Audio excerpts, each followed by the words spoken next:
Okay, so I had a plan, but then I had a long day and now I don't have a plan. All right. So we'll see how this goes. We'll start with a easy question. What the hell is the point of all of it? Oh man. All of Aikido or all of it? Our training, like we Yeah, do it a well, lot. The world, the universe, the galaxies. Our training. Let's start simple. Okay. Like we train a lot, Yeah. right? You do. All right, some of us train a lot. And our chances of ever actually being in a fight as an adult are pretty close to zero. Hopefully. Right? Look at the odds, like how many people actually get attacked. And if you have any kind of awareness, that number goes down a lot. So why do we do it? It's fun. That's an answer. I'm learning a lot about how my body functioned with or without my knowledge. All right. Any thoughts, Andrew, from you? Sure. Lots of thoughts, honestly. Self-awareness and self-understanding. If I was only training to be a fighter, I mean, as you say, the odds of us being in a fight, absolutely very, very low. If I was only training to be in a fight, I wouldn't be doing it at 48 years of age, first of all, because it would be way too difficult. And if I wanted to survive a fight, this isn't what I would be studying. But I study this because the principles that I learned and the application of those principles, both physically and emotionally in my life, have benefited my life greatly. So it has led to greater self-understanding and how I interact with the world around me. And that's why I keep training. Okay. Kelvin, anything? You don't have, like, nobody has to have an answer, but I probably need to think about it. okay. But mine's not just for fun, honestly. It is self-awareness and the Well, fact you've already that said for fun, so sorry. That's it. You cannot change it. You are done. Thank you, Dr. I need to Rudiger. add an addendum. Of course. Sorry, Gary, you have to edit that out. I am sorry. I didn't mean to do that. Oh, no, it's all good. It'll stay in. So Yeah, it is about self-awareness and body awareness and movement, because I noticed the flexibility in my body is much, much better if I'm training, and also my reflexes. So it keeps me tuned, I should say. Mm-hmm. fair enough. And I'm sorry, Kathy, go ahead, please. We may not ever end up in a fight or need to physically defend ourselves, but I know I've been in a situation, and a friend of mine was in a situation where I fell and I was able to keep from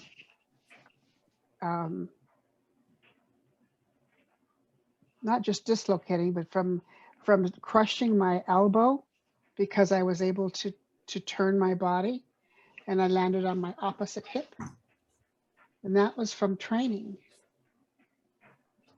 So there are times when it may not be a fight related, but there are times when, if you're as graceful as I am, you're going to fall and you're able to protect yourself. What is the phrase that people like? Even monkeys fall from trees? Yes. Because yeah, everybody makes mistakes, everybody falls. Yes, I mean that's a good reason. So some of this came just because, like, the reason for the question, some of it came because it's been a long day, I'm tired. Some of it came because of the discussions that we had today at a seminar, where people brought up a lot of complaints but not solutions. Yeah. And if all you have are complaints, then why are you doing this kind of a thing? Just out of curiosity, I mean, because I did not attend today, and if you don't want to get into it, we don't have to. were people complaining about being involved in the pandemic situation or being on Zoom training? What were those complaints generally categorized under, if you could elaborate?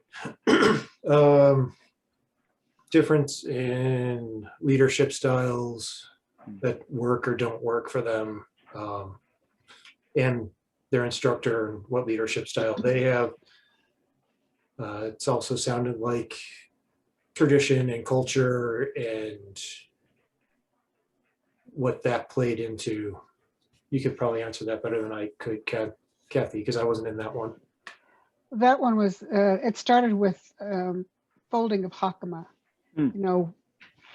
And when I joined the group, somebody was talking about the abuses, and I never really understood that. What? I'm thinking it had to do with if someone was asked to fold somebody, a sensei's hakama, did they feel like that was an imposition? And that got into other cultural things that I felt myself getting angry. I think it was because I felt that Aikido has come from another culture, and I personally don't believe it's ours to change. It may be ours to influence, and there are a lot of things about the Japanese culture I'd rather not observe, but I don't know that it's mine to change. And this is, like Kathy and I talked a little bit about it before this, and this is an area that I have differing opinion on. Right. As you can tell by these classes where we don't wear gi, hakama, we don't bow in, we don't, right? I'm not like, hey, call me sensei, because I don't care. The formality isn't really a thing for me, though I am sitting in Seizo. That's because I don't have a chair. But a lot of that doesn't matter to me, and I'm under the opinion that anybody who works on an art has the right ability to change it if they're an artist, right? That's the whole point. You change it, you improve it, you move it forward. Otherwise, it's not really an art. It's just A tradition. a tradition or a dance form, or Yeah. like even dance forms have art in them, unless it's you do these steps, like a line dance. A line dance might not have an art form in it if you can't change it. You can't do anything different, right? All you can do with that is 1, 2, 3, 1, 2, 3, 1, 2, 3. Is in my limited understanding of line dancing. I'm curious, Gary, if you were to ever run your own dojo, would it be a dojo where people wore gi and hakama?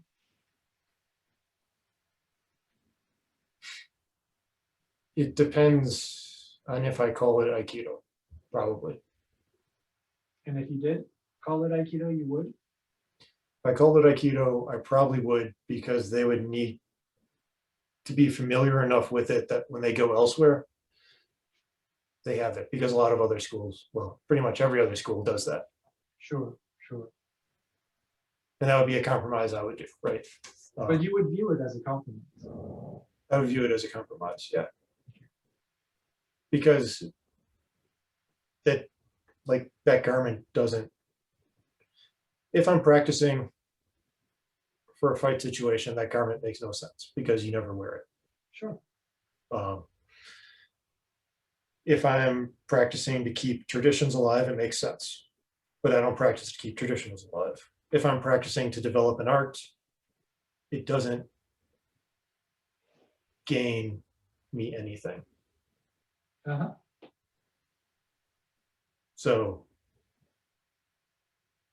yeah, chances are I would have classes where I wouldn't wear standard gi hakama, but I would also have a bunch of regular classes where you do, just so people are used to it.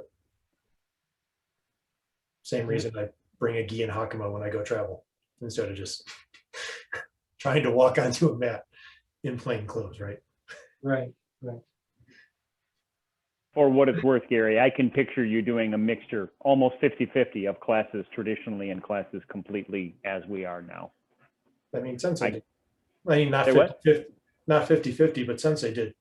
Like if I showed up for a class and no one else was there, sometimes we changed into gis, sometimes we didn't, Right. because it wasn't Yeah. important. If Sensei didn't change, he would be in gi pants and a t-shirt, typically. Or sweatpants, or Yeah. track pants, or it depended. But yeah, I hear you. I see you. and to me, like that's not the important part to training. A lot of the tradition isn't the important part to training for me. For a while, it was. Then it wasn't. Like when I was doing Yido, it was important because it's almost completely tradition. Well, Iaido is central on those traditions. It is meant to carry forward those traditions. And Right. Iaido is done in very much the same way each time. It's meant to. I mean, in that sense, Iaido is not an art, Gary, the way you've defined it. It's not meant to be Correct. carried forward by those students necessarily. So those traditions are important to Iaido. And then I learned that there are lots of reasons for traditions, but they vary based on who you talk to, which means they probably aren't the reasons for traditions. They're probably reasons people came up with for the traditions to make the traditions make sense. I heard a good one about folding hakama, by the way, from a Key Society teacher who said that the reason you fold your teacher's hakama is so that he can go train with students after class.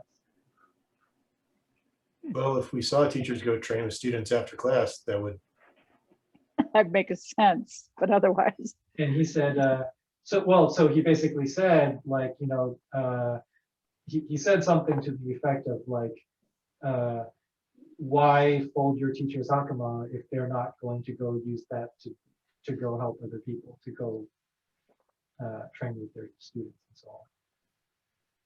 yeah, I mean, my understanding of it was it's just military tradition, and the person who is most important has more important things to do than you, so you take care of the menial tasks.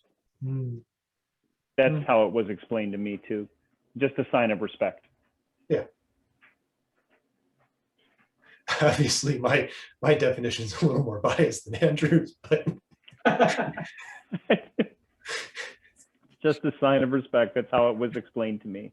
And therefore, that's how I've carried it forward, as a sign of respect, not as a ass-kissing thing or whatever it was. And again, if that instructor chooses to go on and train with others after that, that's great. If they just take me folding their hakama as a favor, fine. It's just my respect to you as a favor.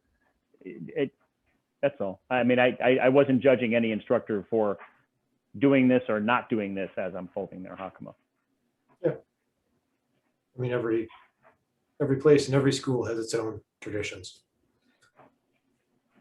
And yeah, so for me, if you go to a school, it's important to honor their traditions, but I don't care if those traditions follow Aikido, like the old school Japanese Aikido.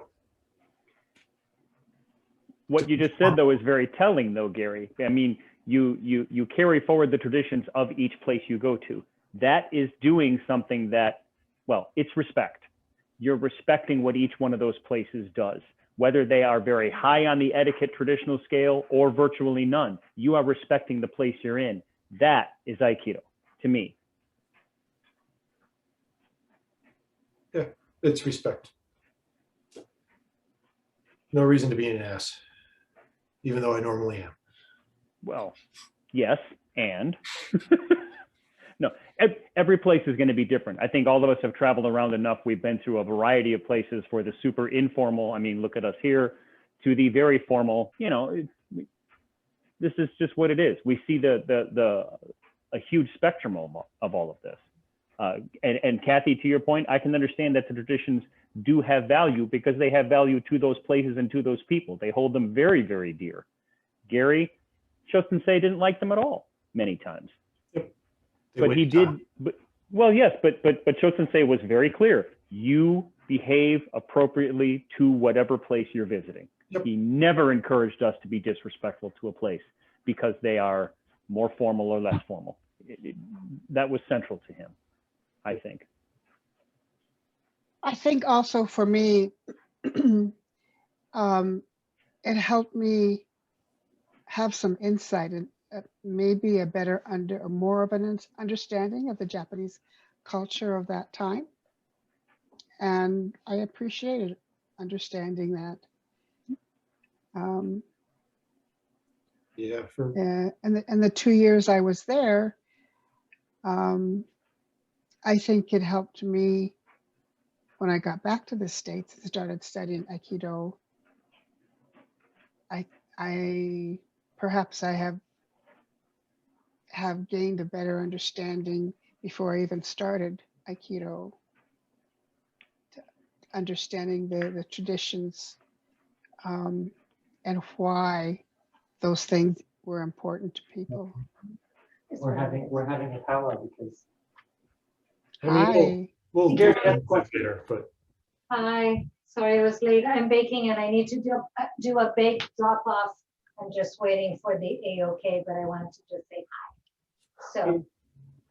we're Hello. having a serious discussion. Oh, really? about Maybe I should be. we'll end up doing some movement later, but right now, Well, and Gary, I think you and I have talked, we've touched on these topics a little bit. The traditions can provide a framework for class and for instruction. I mean, Kathy, if you spend 2 years in Japan, you probably know much more about this than I do. But a lot of those traditions, they teach an etiquette as to how to interact amongst students and between student and instructor. And those traditions are helpful in many ways to keep the class productive and smooth and I want to say cordial, but that's the wrong term. In other words, we're not looking for total anarchy between instructor and student in their interactions. The traditions do provide that kind of framework. And from that standpoint, I can absolutely see why they would be valuable. And yes, Kathy, they could lend you insight into how that culture conducts themselves within, you know, again, student, instructor, student, student to student. They can teach you a lot about that Yes. that place.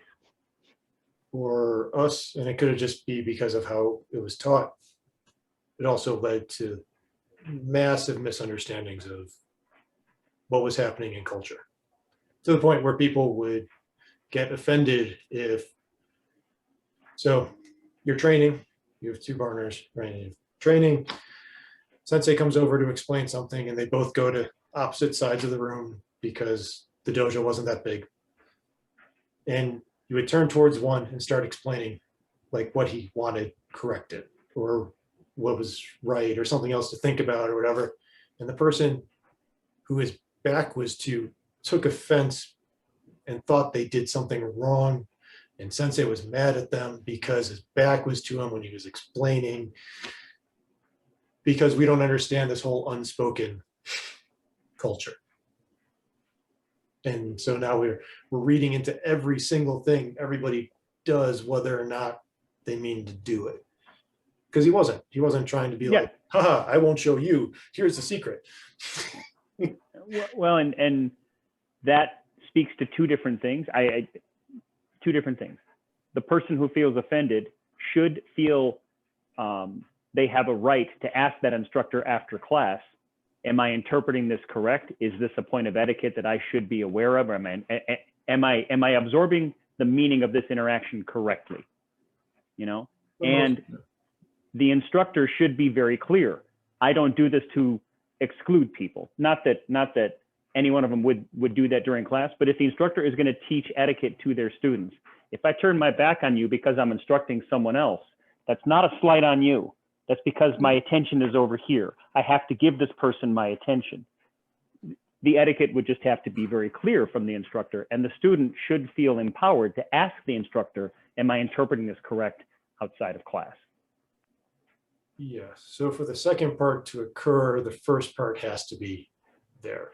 Because otherwise, so like where we're from, technically you could ask him if you wanted. Most people didn't think you could because we built up this whole little etiquette thing that wasn't really there. and he didn't explain it because he didn't know that that was happening. Yeah. So what you have is a chicken and egg argument, Gary. That's, I mean, what I'm saying is there's no right and wrong in this. The egg You came had a- first, Andrew. Say what? The egg came first. Your interpretation, Marks. No, that's actually a scientific fact. The egg came first, laid, and it was laying by something that wasn't a chicken. Sorry. I'm going to smile and laugh and say, just accept my freaking metaphor and don't break it apart. Stop splitting hairs the long way, Marks. You get the metaphor. I do. You have a catch-22. Eat the damn omelet. Say what? What was that?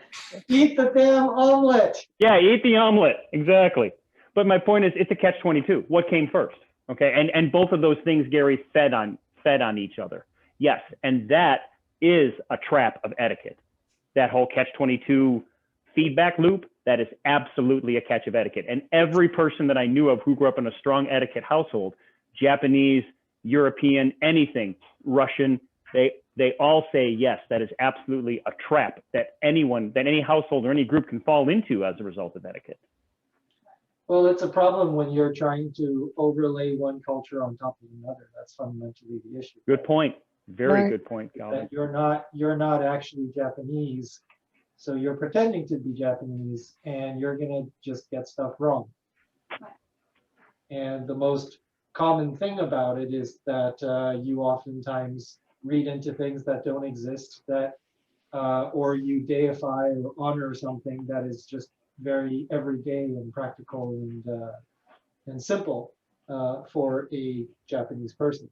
I think the royal we has been guilty of probably a number of things like that with respect to any culture, whether it is Japanese, French, Korean, whatever, right? Whatever. Mm. Good point. I don't know what exactly I'm kind of catching a little bit, and so I'm going to shoot myself in the foot. But it seems to me, I've had the both the horror and the privilege of falling into 3 very different cultures in my life. Right, I was born in Brazil, then my family immigrated to Israel, and then we came here, and then I started Aikido. Right, and so I always felt, because I was the outsider coming in, that it was my job to observe. I was coming into something. I never assumed that if I was coming into a house and I noticed that there were shoes on the floor, that I should take my shoes off. That would be my assumption. And perhaps by doing that, I would be offending somebody, but I was going by some cues, but I wouldn't expect them to turn around and do something for me because I was coming into their culture. I think that one of the big issues for me coming into Aikido, even though I was much older and definitely a lot more wiser in terms of understanding the power of observation, waiting a very long time before I draw conclusions, before I jump into assumptions. I have to say that it took me a very long time before I felt that I was entitled to ask a question. Right? And it was this sense that I had that I did not know, apropos eggs, on which eggshells I was walking. And so it just felt that, I had to bear whatever. And for the longest time, it never occurred to me to bow out of practice with a senior student if they were hurting me. Mm.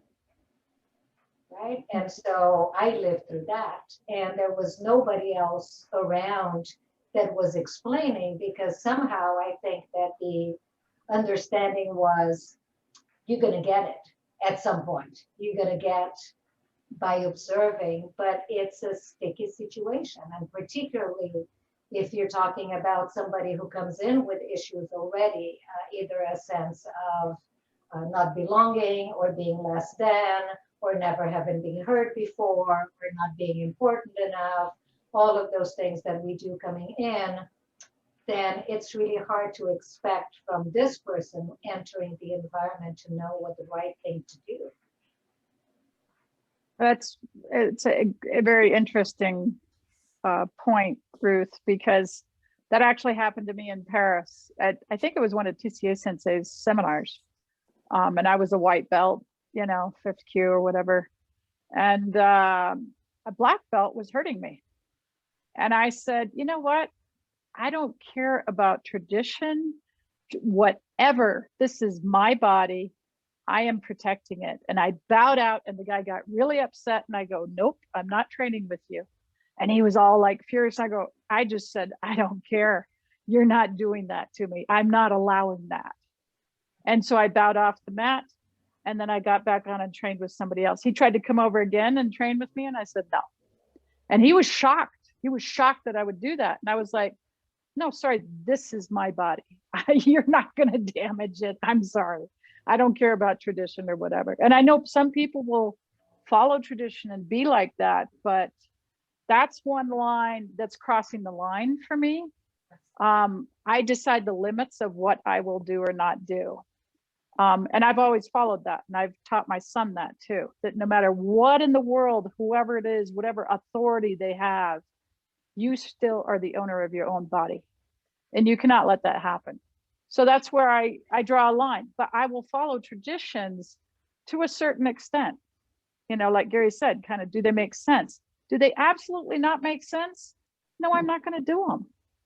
You know, if it just doesn't have any meaning or purpose, or, you know, for respect or something like that, I will do it for respect. That's not a problem. But it might come to a point where I say, okay, no, I'm no longer going to be in this dojo, you know, for that reason. But it's interesting. It's a very interesting concept. Yeah, and then to add to that, two things. One, the first time ever I spoke was when my children were training at the dojo, and a very serious senior student hurt my daughter. And when that happened, I had no problem whatsoever marching straight into Sensei's office. Yep. Saying, this is unacceptable. You cannot hurt a child, right?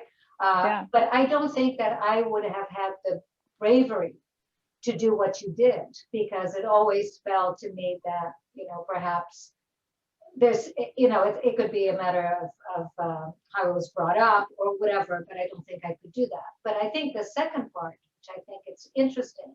So let's say you come to a place where you say, you know, this is the line for me. And I'm not talking about your particular instance in which it is right all the way through, and it's the right thing to do. But, and you said at the end, so I left the dojo, right? Or I did not stay, or I would not stay. But there are some people who will decide that there are certain things that in the tradition that they are not cool with, and they do not leave, and then they can become incredibly disruptive, right? And so I think that these lines is where it gets really difficult to walk, right? And I remember Duran Sensei saying many years later, it was not in relationship to my child, actually, he booted that person out of the dojo, even though he was a 5th dan, which was like this close to God, right, for me then. Yeah. But Sensei used to say to me a long time ago that the dojo is like church. You let everybody in, and as a matter of fact, people who piss you off on the mat, people who you really, you know, raise something in you when you train with them, those are the people you should be training with, because there's something to be learned there, right? And I always thought that in theory, that is a wonderful thought, right? But it's a very difficult thing to actually follow, right? Well, there's a limit. I mean, I feel, yeah, they might be difficult, and I have done that. Gary's taught me that too. Train with the difficult people. It's okay. But if somebody's actually physically causing pain and it doesn't make sense, they don't need to, then I kind of draw a line. I get really pissed off, basically. So To your point, Kay, the difficult people will teach you something. The people who are just trying to hurt me, they're just trying to hurt me. And I have no use for it. Right. Yeah, they were trying to show me that they were higher rank. It's like, whatever, black belt, go away. Right. Whatever neuroses they have, they're working Yeah. out their own childhood issues, and you're not going to do it on my wrist. No, exactly. Work that out in your own therapy or with your own, macho buddies, not me. Yeah, so it's I agree there is a balance, and I feel sad for, I mean, I'm not sad, but I empathize with people who don't feel like they have the right to say something, because that's a very challenging position. And when I teach beginners class, I typically let them know, this is your body. Don't do something that you feel is wrong for you. It doesn't work for you or something. And I try to just give them that authority, that they're not in there and they're becoming totally vulnerable and victims to this art. That shouldn't be the case. You still go in with the confidence of you, and you want to learn something. That's the goal. You're trying to learn and grow, but not that you're just going to be brutalized because somebody else wants to show how awesome they are. Can I tap in on something you just said, Kay? Right. So the ability for someone to speak up and say, I don't get this, or this is not right, or this is not good, that speaks again to what we talked about earlier, the culture of the individual place. Some individual places do not foster a culture where you are open to question, and many, many places do. But again, as a sign of respect, when you walk into a new place, you have to behave as they do. That doesn't mean we're going to like it all the time. Some places do not foster a culture where you can speak up. And I will emphasize, some places. It's a reflection of that individual place. Not a place I belong to, not a place that I want to run or call mine. But some places do and some places don't. Most places don't, thankfully. Also, We had a situation where a high-ranking person who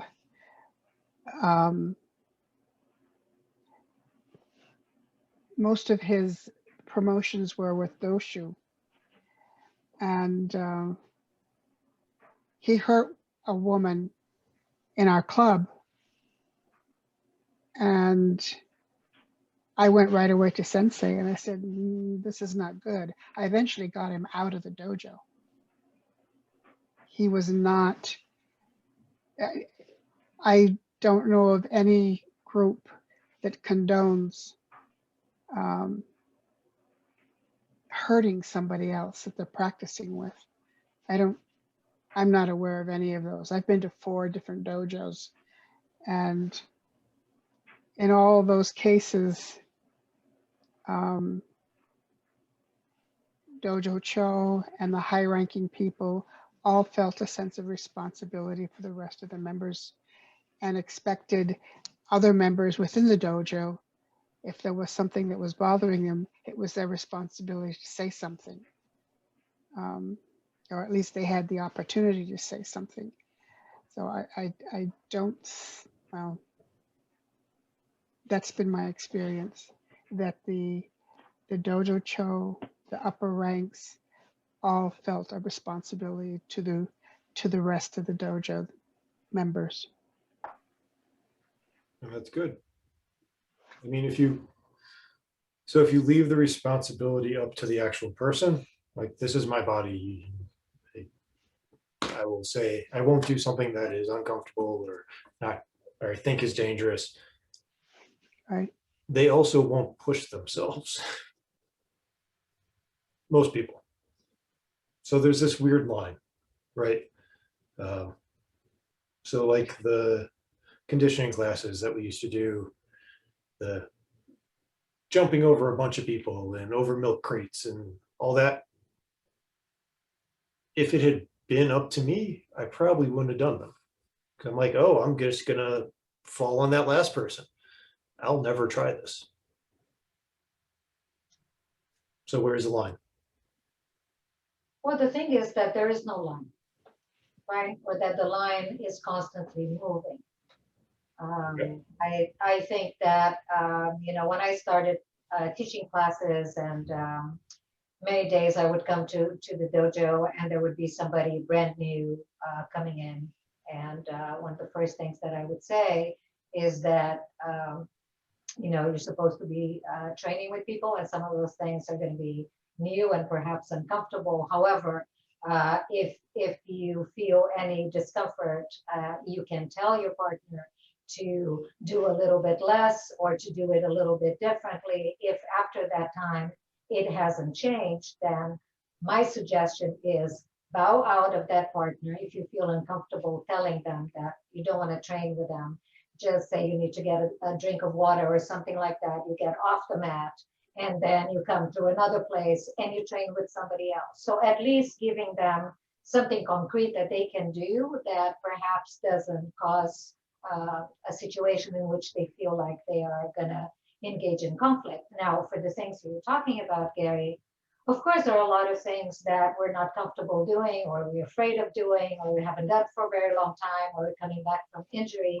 So actually drawing a line and saying this is something that you have to do, Can't do I that. think that that's problematic. However, you can always say, modify this, do this slowly, or maybe do one less, or try it a little bit. And then hopefully they will want to do it in their own time.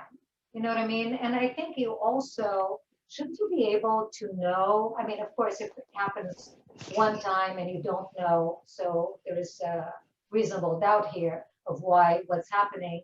But if after a while you realize that it is something that it's laziness or there is something else, then can you just take that person to the side and have a conversation and try to figure out what's going on? I would prefer that to happen. Maybe, I don't know. So the other side, or the devil's advocate side of it, right? So they train with people, they don't like the training, or they feel uncomfortable, they feel unsafe, whatever. They get off the mat.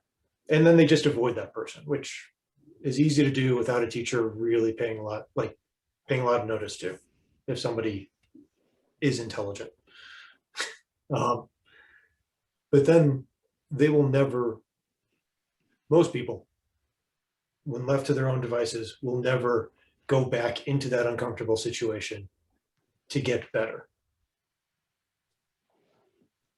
I mean, that's one of the reasons that the teachers push, at least in my experience, that's reasons I've been pushed, is to go into these uncomfortable situations to get over them and get better. And I'm not like, this is devil's advocate. There are, of course, a million different shades to every answer.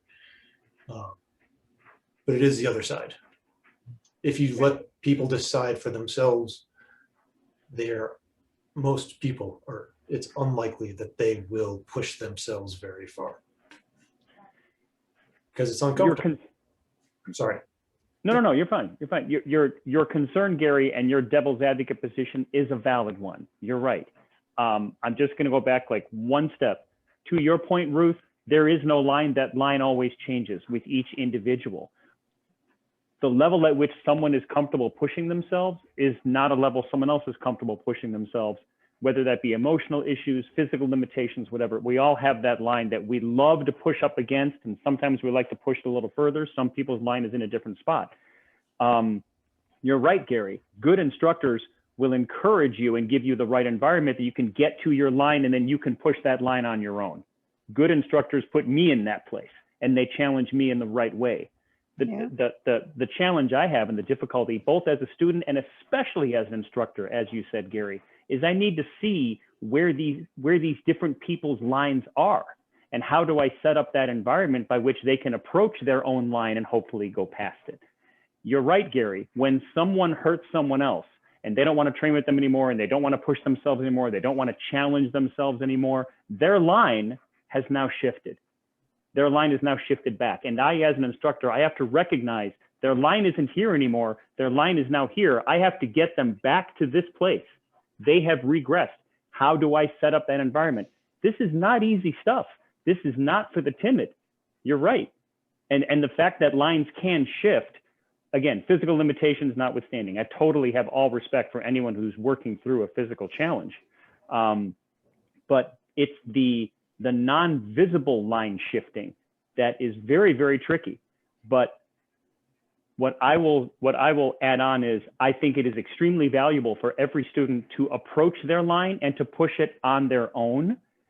It's important for me as an instructor to provide that framework by which they can do it and the safe environment that they can approach that line and challenge themselves, wherever that line may be. Yeah, and I mean, I'm not saying it's the instructor's job to bring them to the line. I'm actually saying it's the instructor's job to push them past that line. Not Okay. get, bring them to the line and maybe they'll get past it. No, they get pushed back past it a little bit. Like all these weird classes we do, right? Why does it always get harder and stranger? Well, look at the instructor of them, first of all. I'm kidding. I'm sorry. Well, I mean, like if you're doing strength training, the reason why you need a partner is because you want to train to failure. You actually need to reach the point where you've passed the line, where you're actually, and you need somebody to spot you. Good point, Calvin. You're right. Yeah, but I think that, martial arts in particular is really tricky because people come to martial arts for many, many different reasons. A lot of people come to martial arts actually to overcome trauma or to know how to deal with trauma in a better way that they have done in the past. Other people are there because they like to cause trauma. Right. And other people are there for a lot of different reasons, but it's a lot more than just physical training. I think that there is a lot of psychological issues that are attached to that. And one of the things that are incredibly difficult and tricky and dangerous is that if you have a psychological issue and you are working with a psychologist, hopefully it's a good one, and it's a one-on-one, and you really get to, and the psychologists want to do the same thing. They want you to go beyond the place. They want you to get to a place where not only you surpass whatever it was, but a place where opportunities open, right? So that's kind of the idea. But when you are in martial arts, that again, if I understand, it's incredibly structured. Again, it brings with it a whole set of patterns and cultures and all kinds of things and expectations. Sometimes thinking that you know what someone's line is and pushing them towards that, you can break them. And then the result can be catastrophic. So I think that it's really difficult to really be sure unless you really know a person, right? Because even if you and if this year is any kind of indication of that, I've known people for 30 years training at the dojo, and just by and just by having this year in each other's houses and training, I have found a completely different side and different kind of sides of their personality that I was never aware of, even though, I've been in my pajama with these people for so many years. So I think that the instructor needs to be really careful and not let, and by all means, that's not what I think you're doing, but in many cases, not let its own ego in trying to really measure success by whatever bar the instructor itself has put there, but be really aware that there might be a lot of other things. Yeah, and I mean, sorry, go for it. Probably we've all been in a situation where you sense someone as having issues with some technique or in general, and because you've developed this rapport with them, you're able to be one of those people they can work with, and they can talk to you, and you're able to help them. Whereas the chief instructor, they may have some may not feel comfortable working with the chief instructor or a particular instructor, I think we've probably all been in a situation where we've helped somebody else get over a line, so to speak. Not because we're the chief instructor, but because we've developed a rapport with this particular person, and this person is open to us working with them and helping them. And I agree with you on that, Kathy. I think all of us have been around long enough that we've been in that role. And I think we've also been pushed by people above us as well. Absolutely. Okay. And to Gary's point, I think all of us have progressed and all of us have reached, well, first of all, we've all been training long enough for a reason. And second, we've all reached what the levels we have respectively reached. And Ruth, you are a god, by the way. If you thought a fifth down was a god when you were earlier with your daughter, you are a god. But we've reached those levels because we have been pushed by our peers and by our instructors. Yes. To your point, Ruth, our instructors and our peers now know us well enough that they know how to push us. They know how to more effectively push us. I appreciate it personally, because when someone knows me well enough and someone is willing to push me in that sense, it means they care about me and my learning, and they want me to take these lessons and instruct them to others as well. So I appreciate the investment. I truly do. But to your point, Gary, you're right. I'm sorry, Ruth, to your point. I would not want to push someone needlessly or in a fashion that I could cause harm or damage, especially if I don't know them that well. And that's why for the younger students, at least in Chicago, what I tend to do is I tend to tell them, find your line, push past it again, I'm metaphorically speaking, find your line and push past it in ways that you are comfortable. I will push past my own, but I'm not going to push you past that edge. That is up to you, because I don't know them well enough yet. Alrighty, I'm gonna do baking deliveries and be back hopefully in about half an hour. This is fascinating. I can't wait to figure out how this whole started. Oh, Gary's had a long day. You had a long day, Gary? It's been a long day. So, Yeah, Gary just started off by saying, what's the meaning of life? What's the purpose of it all? To heck with it, I'm going to end it. And then we all just started the conversation. I'm a little curious, Kathy. I'll see you guys in a bit. When you guys, I want to go back to the holding the Hakama discussion that I missed out.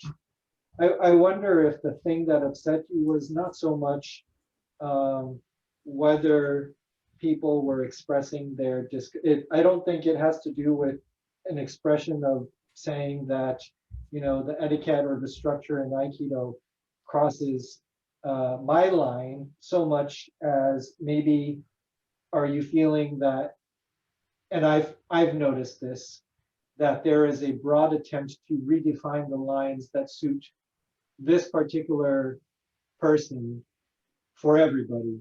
And so you've effectively just moved the problem from one place to another rather than solving the problem by recognizing that exceptional cases exist or that individuals have different places or different lines.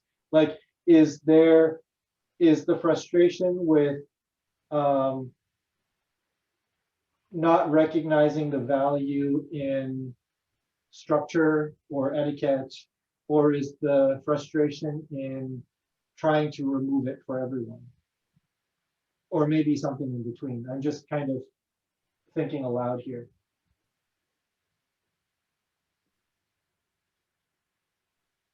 I think it was, maybe I shouldn't say was, I think it's as much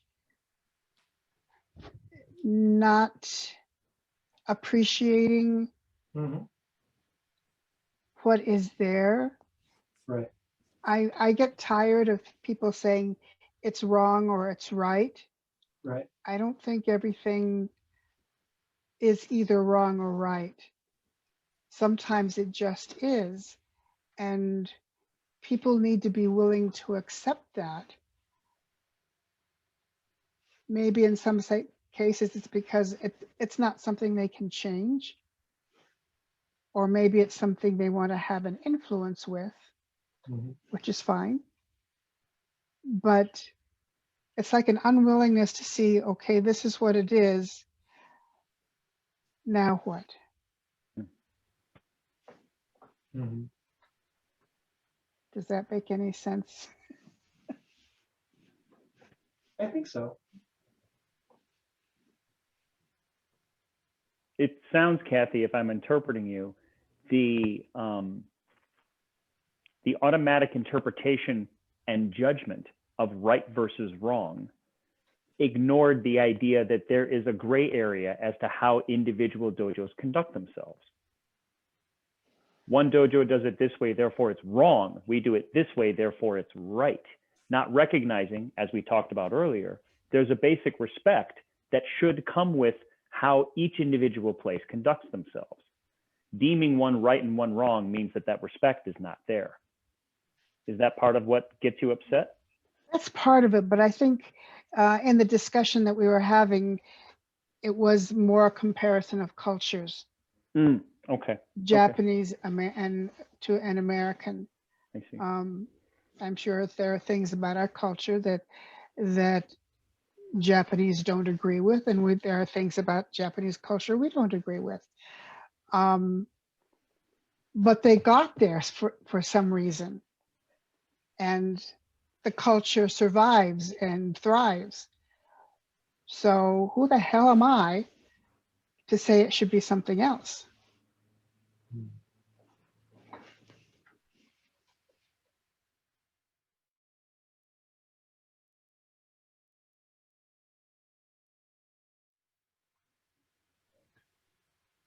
So on that note, which is all happy, let's take some structure and make it completely wrong. Let's take some stuff that's right and make it wrong. Gary, I would expect nothing less but taking some structure that's right and breaking it down. So push-ups, everybody loves them. Oh God. Okay, I'm gonna have to go somewhere else. Do this part. Are we just holding a push-up? push-up for now, Gary, or? We're just gonna hold it for a second. Please hold. Push-ups are based on structure. No, they're not. This structure has been around for a long time. Actually, it tends to be more 2 feet instead of 1, straight back, slightly curved arms so that you're not. Are we on 2 feet or are we on 1 feet here, Gary? We're going to go through multiples. Oh, So okay. traditional would be 2 feet. Another culture would be 1 foot. It has a lot of structure. It's not very comfortable. Not the most enjoyable thing in the world. But we do it.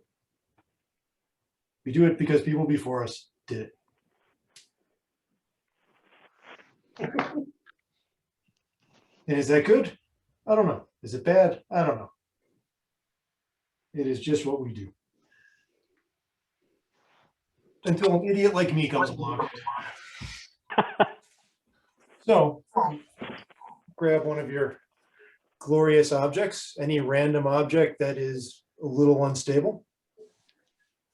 I'm going to grab this nice round rock, put it down, use it for one of your limbs, and then go back to regular structure, 2 feet. How does that feel? Now one limb is going to be a different height than the others. That's okay. Go to the one leg. How does that feel? Now go to no legs. How does that feel? Handstand. My core strength is not strong enough to do that. The capoeira people who do that, freaking amazing. I have a friend who can do that, or used to be able to do that. Wait, he can levitate on no feet doing a handstand? No, I actually think my sister can do it too. You bring your arms further back and you hold a push-up. Oh, that. Oh, yeah. No, that is freaking stout. That's amazing. Yes. The guy that co-taught the kids class in Boulder, Akikai, used to be able to do that. I was like, what? That doesn't look normal. They're freaks of nature if they can do that. That's amazing, though. That's great. So when I switch to my object, I switch back to the old style of hands instead of fists, right? So try fist if you haven't been. It's less No. comfortable. Is it good? Is it bad? It's different.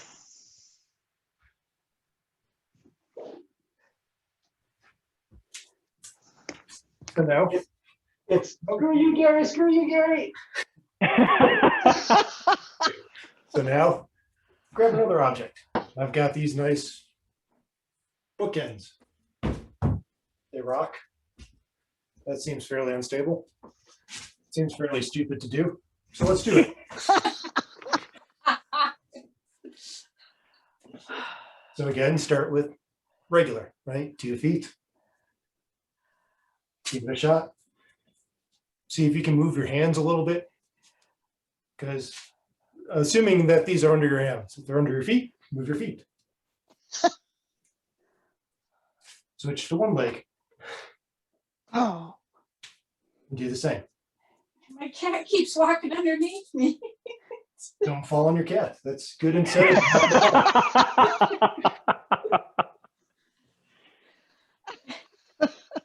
She, No. So technically we have structure, but it's different structure. But it's kind of the same structure, uh-huh. right? If you're like me, you went to your hands.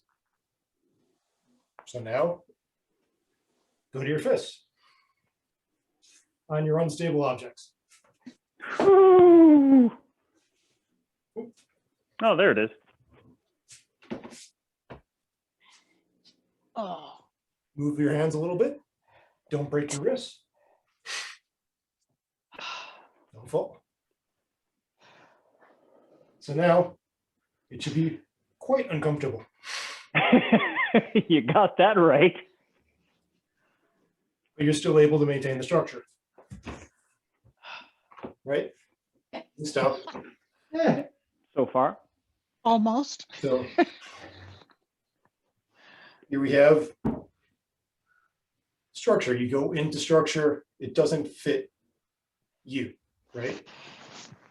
If it fits me, it's a nice flat surface. It's not that bad. The structure doesn't allow that.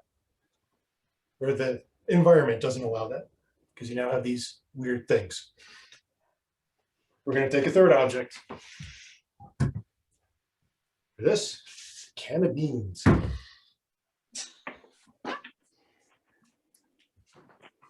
Less interesting shape, but still not bad. Oh, If you use a can, make sure that it can take your weight. And go back to the regular. So now your arms are at different heights. Your legs are at different heights. You've been doing a push-up longer than you want to. Go to one leg on that object. You have your feet on an object too? Yes, Oh, gosh. each hand's on an object. My foot is on an object. And Working on it. feet. Yeah. Move your hands. Oh, gosh. So you now have this structure, right? It's a very strange and uncomfortable structure, Yep. but you can still maintain it. But who likes structure? So it's your fourth object, which is a kind of a can of pico de gallo. A what? Can of pico de gallo. Oh, All right. So I now have 4, which means that even in my initial stable structure, it's unstable. But I am stubborn, right? So I can maintain. I now go over to 1 foot, back over to the 2 feet, back over to the, so then go to the other foot. Move a little bit. You now have this uncomfortable structure that is on flimsy ground, like most tradition. Oh, those are traditional baked beans? Yes. I was gonna say, don't be judgy or anything, Gary, but So we could both, like, we could all do this. We could just go to our structure and hang out there and be unhappy because it's uncomfortable. Or we can change things. So lower one side. Go up, lower the other side. Go up. Switch to one leg and move your leg. Put it back down, move the other leg. Start to realize even in this structure, you have movement.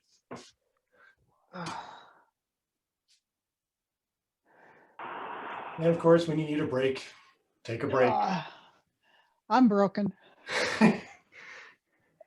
It'll get stranger, so don't worry. Kay has already reached her line. No, I was doing it. That was Kathy. Oh, I'm sorry. I thought that was Kay. Excuse me. So take the two objects out that were by your hand.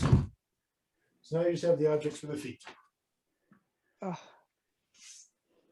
Go back.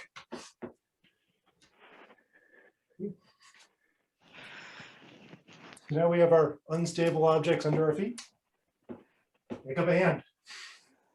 Pick up the other hand. oh. Don't you dare say pick up both hands. Just don't say that. Turn your arms. What? Turn your arms. Oh, okay. Can't see at the same time. And start to realize what part of the structure matters and what part doesn't. Because a lot of it doesn't. Not to be strong. Right?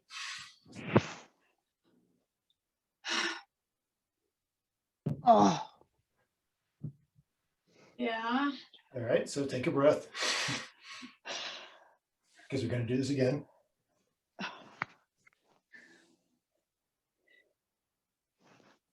This is, yeah. This is because an asshole like me comes along and says, structure. We need no stinking structure. It's also because I'm not a big tradition kind of guy. So, get this back. So unstable objects by feet. Is that where we're headed? Unstable objects still by your feet. Nothing under your hands. Except the floor. So now, one foot.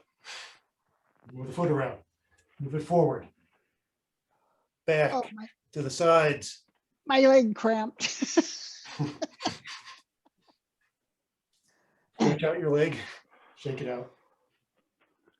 Walk it off. Right. So move your leg to your arm. Move it to your chest. Move it to the other arm. Put it back. Put it up. And start to really realize how much of this structure matters and how much of it doesn't. And a lot of that. So yeah, so this is me, of course, bringing my ideas about tradition. Hey, Gary, when you say realize how much of the structure doesn't matter, are you referring to the structure upon which our feet are based or the structure of our body? Structure of our body, the structure of a push-up, basically. So, right, actually, it wouldn't be on fists if you ask most people. This is a push-up. Well, a push-up position, right? Right. But Yes. No, I get you. that's the structure.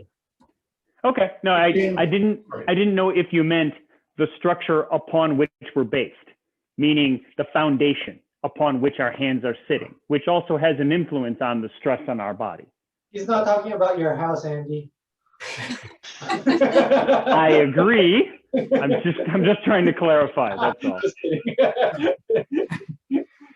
Yeah. Hey, don't be knocking my foundation there, Cal. So That's a good question.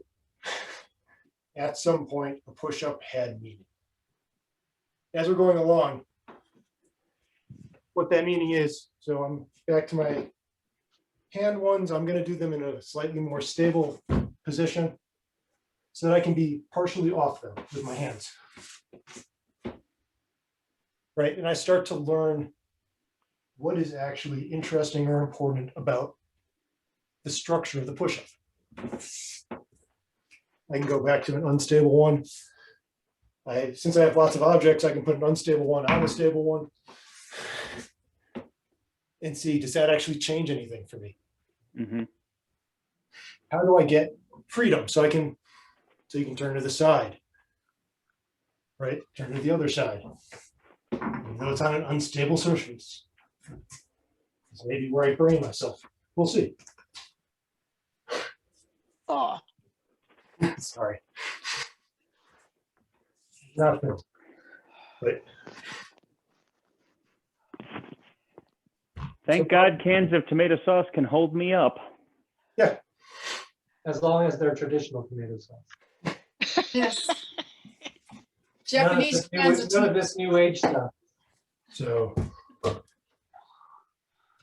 yeah, you may not want to try a can on a can because I'm not sure the can will hold, Can. but you could do 2 cans high. Right. And then how do you move your leg? But the structure is different. But you can all recognize that it's a push-up. True. So we've just tried it on a whole bunch of different ways. Now we're going to go back to a regular push-up position. I should say position because we're not coming up and down, but you get the point. So 1 leg or 2 doesn't matter. Find flexibility in it.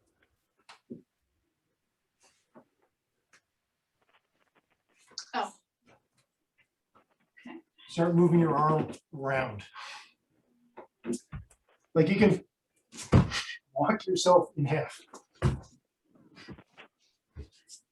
You turn around.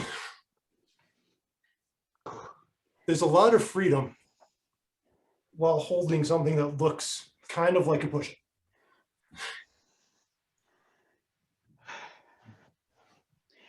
just not for very long.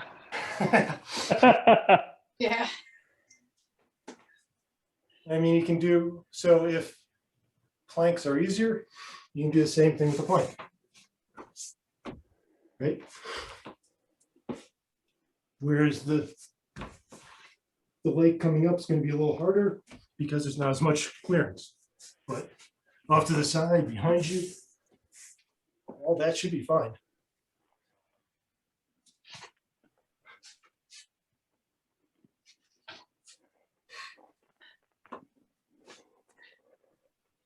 I'm going back to Oh, 3 unstable surfaces. Sorry, 3 unstable, did you say? Yep. One for each hand and 1 for my foot combination. Your single foot combination, right?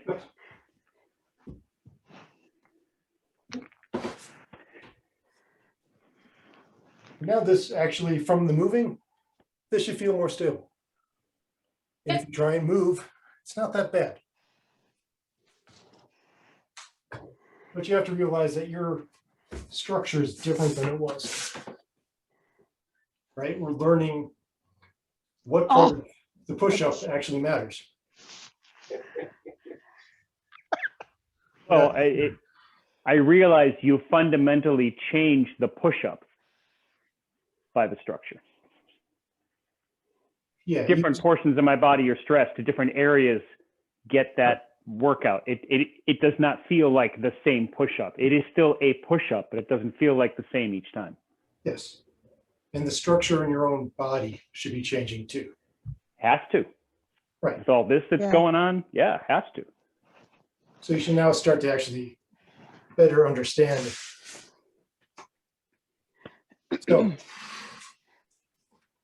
Well, you can better understand the value of a push-up. You can use it totally differently too. but when I go back into a regular push-up, my structure is different than it was when I started. Hmm. Because I now realize that there's all this freedom. My arms aren't super stressed. Yeah. Yeah. My legs are a little different. There's pliability.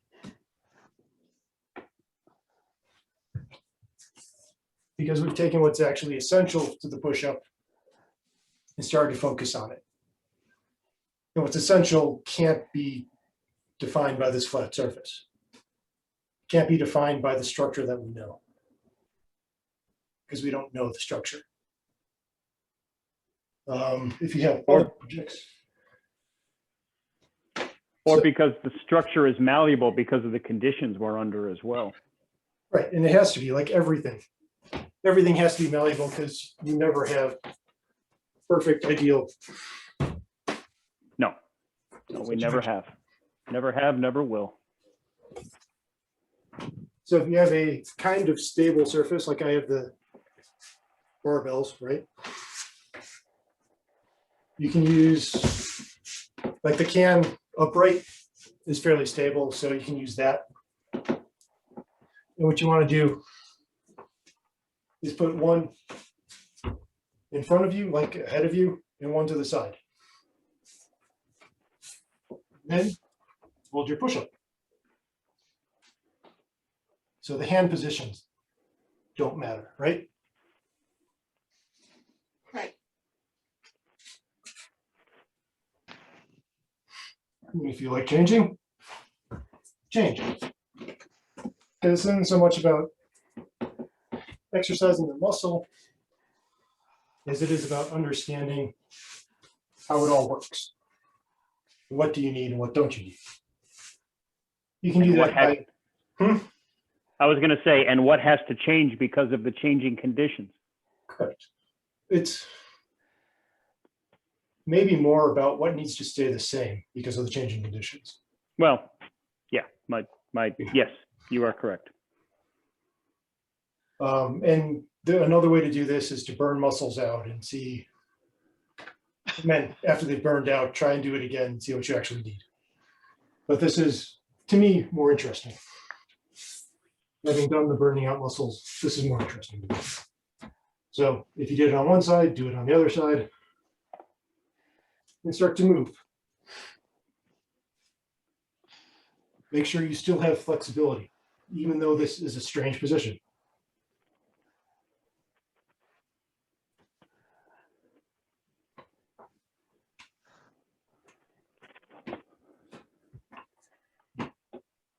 So we had it up high.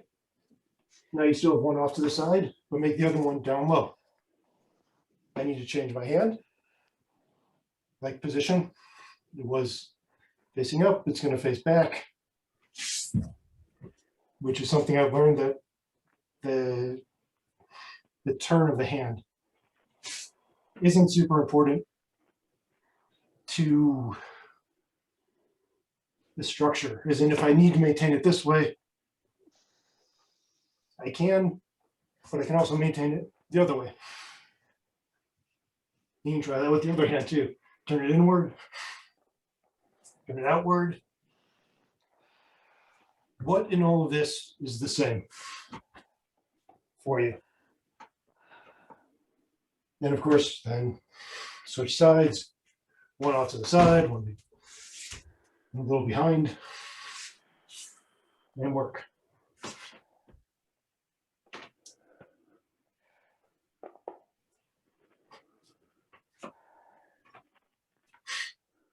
Who else besides me is not believing Gary didn't have this planned out from the very beginning? He says he had no plan. I'm calling BS on that. Yeah, it is BS. Calling bullshit on you on that one, Gary. You can, but this was not my plan. Say what? You can, but this was not my plan. Sorry. No, you're not. Thank you, Kathy. So, now try both of them behind you. So they were like not behind you, but they're not off to the side. They're not in front of you. And change the hands. Oh, Yeah, Changing that's- hands. that's tough. Yep. That's tough. See, change the hands. Yeah, Change whether they're facing forward or back. that's what I'm finding is the tough part. But when you change them, what's the same? The structure of the rest of my body. The core. Yeah. Yeah. The core and how the core is connected. Yeah. Well, just changing the hands again, since my hands are slightly behind me here. Yep. Just changing the hands with the weight that they have to accept is completely different in one direction as opposed to the other direction. See what I'm saying? So there's really nothing different about the physical structure of my body, but the way that the weight has to be accepted and redistributed amongst the muscles and joints is very different. Yeah. It's a different part of it. Yeah. Yeah, it just puts different stresses on different parts because of the changing structure. But there's also a common part, at least for me, that keeps it all together. Correct. Oh, absolutely. Absolutely. It's just how that stress hits that common part is very different. Correct. So, in doing that. So now, back, we can remove our items for a second. So we've explored whether or not the arms and the arm position matters. But what does that leave us? The leg position, right? So bring the leg over to the side. Don't turn towards it. Keep it off to the side and see how that changes things. Put the other leg on the other side. How does that change things?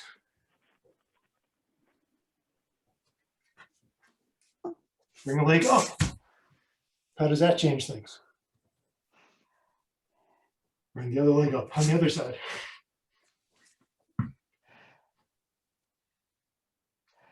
And not just how does it change it, but again, what is the same during all of this?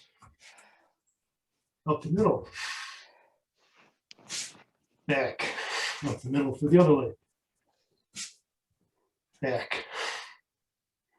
Press forward with your toes.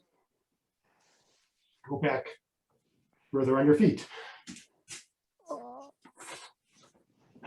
Really play with the structure until we really understand what's the important part.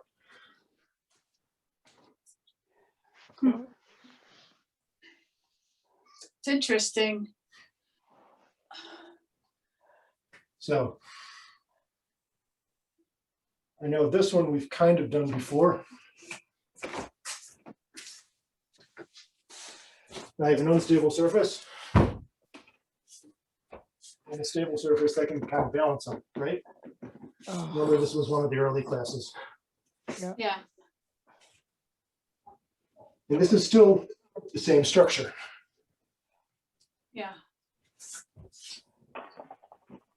So how far can you take a structure or a tradition and still make it work? Or still get use out of it, right? How far can you take it to look like something different, yet still maintain the same idea? I could take a push-up. Got my two cans here. I've got Joe, I'm put Joe on the cans. And hold the push-up.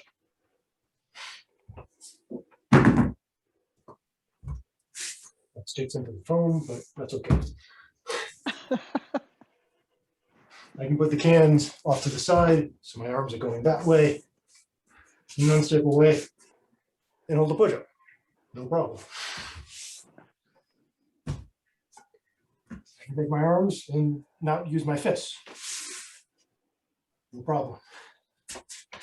Legs up and out, no problem. because you start to understand what's actually important. And we can do that with pretty much everything, right? You can take a technique and keep changing it until you start to understand the fundamental, Basics. the fundamental of it. At least that's in the idea. You know, Gary, this kind of plays into a conversation I had with Trace Sensei a long time ago. Because I was asking a question about basic technique, especially for Q ranks. And I said, I was asking him, I don't remember the direct question, but it was something like, there's different interpretations for something like EQ. How do we know, or how can we as instructors judge what is correct and what isn't? And his response was very cool. He said, my EQ is not going to look like yours. Yours is not going to look like Ikeda's or Shote's or Marsha's or anyone else that you know. But we're all going to be able to recognize it as an EQ when we see it. It is going to be identifiable. There's going to be commonalities between the shape and how it's executed that instantly tells everybody that's EQ. What Andy's doing there is EQ. To your point, all of these things are push-ups, but they all look different and they have different structures and they stress different parts. They hit different parts of us to work different parts of us. My EQ doesn't feel like yours, Gary, won't feel like Kay's, doesn't feel like Calvin's or Kathy's or anybody else's that we deal with, I think.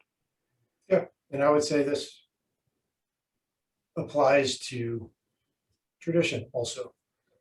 If I can fold somebody's hakama and not respect them, and it shows. Or I can respect somebody and not fold their hakama, and they know. Because the underlying thing that was important is the respect. Right? Mhm. Yeah. And it's the same, so it's the same with everything in life. How far can you take a painting until it's no longer a painting? There are lots of artists who play with that and see. How far can you take abstract before people don't recognize it as anything? How far can you take realism before people can't tell the difference between photo and realistic? Like, are they painting or was that a photo? Like, everybody does this. So we should probably do it. How far can we take Aikido before it's not Aikido? And knowing the line is good. And then probably pushing past it's even better, because then you come up with something new and better and more interesting. Again, like the traditions. If As you long, there is always the possibility, like you said, Gary, we can push something far enough that it is no longer identified as Aikido. It may be very valuable and beautiful and very useful, but it might not be Aikido directly. Does that mesh with what you're thinking?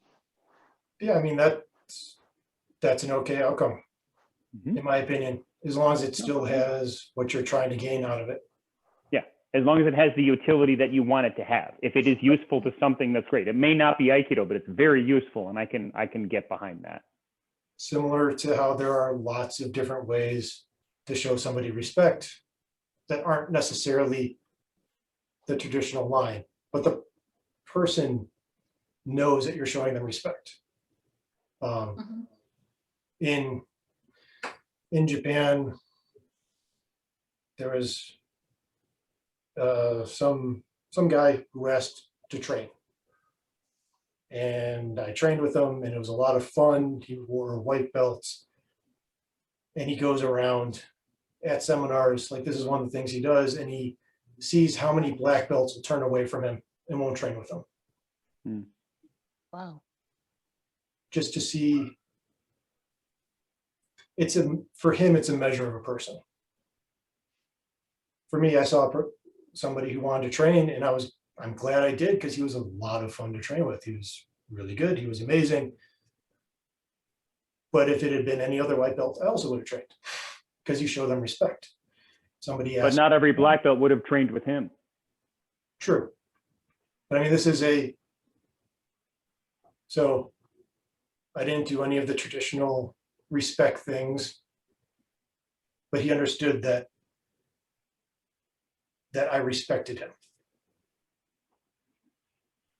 So the tradition didn't matter that much in that case. Right. And it's the same reason that if I go to a dojo, I try and do what they do to respect them. Whether it's an American tradition or a Japanese tradition or that dojo's own tradition. We all go out for beer and pizza after a class. Okay, I guess I'm going out for beer and pizza. Right? I don't know. It's just my strange little take on things. No, you're, for me at least, I'm not going to speak for everyone. Your point is well made and well taken. And I thank you. Thank you for this perspective on it. Thank you. Thank you for going with the crazy. It's just Gary. I would expect nothing different. And thank God, cans of tomato sauce can hold me without exploding. Yep. I tried these cans last night inside because easier to clean up. What did you? What kind of cans? What? Oh, beet cans. Yeah. These cans. Yeah. The last thing I want though is a can of red sauce exploded all over my carpet. So, that would be nasty. Granted, I don't really care about this carpet. It's in the basement. I get it. Still nasty though. Is there anything anybody wanted to work on, or should we call this because everybody's tired? It's been a long day. Okay. Oh, the other thing, Gary, find yourself small lacrosse balls. Okay. Very, very firm, very small, can perfectly hold your weight, but very unstable by definition. Nice. Just saying. I was going to use this guy until I started to put my weight on it. I'm like, yeah, maybe not.